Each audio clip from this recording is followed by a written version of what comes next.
अस्सलामुअलैकुम। आज हम बनाएंगे चना पुलाव। तो चना पुलाव बनाने के लिए हमने एक पाव सफ़ेद चने लिए और इसको 3 से 4 घंटे के लिए भिगोएंगे।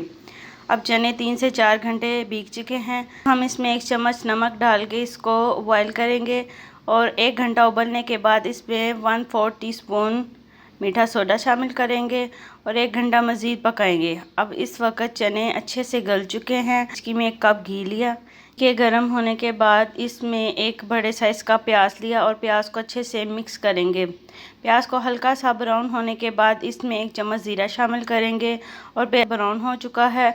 अब हम इसमें 2 खाने के चम्मच अदरक लहसुन का पेस्ट शामिल करेंगे और अदरक लहसुन को अच्छे से भूनेंगे।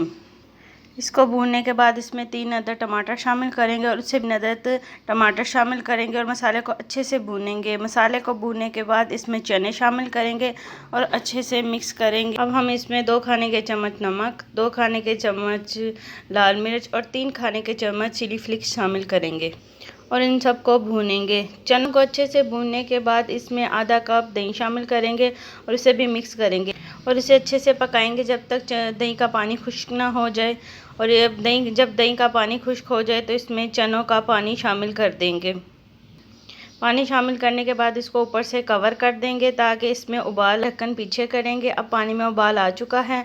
हमने इसमें 1 किलो चावल शामिल कर दिए और अच्छे से मिक्स करेंगे और फिर इसको ऊपर से कवर कर देंगे और कुछ देर बाद कवर को पीछे करेंगे और चावल अब अच्छे से पक रहे हैं। जब चावलों का पानी खुश्क हो जाए तो इसमें 1 चम्मच काली मिर्च शामिल करेंगे और इसको अच्छे से मिक्स करेंगे। अब चावलों का पानी अच्छे से खुश्क हो चुका है। अब हम इसे 10 मिनट के लिए दम पर रख देंगे। 10 मिनट हो चुके हैं। हम इसका कवर पीछे करेंगे और अब तैयार है खिले खिले चावल, मज़ेदार चना पुलाव। हम इसको प्याज टमाटर वाले रायते के साथ पेश करेंगे।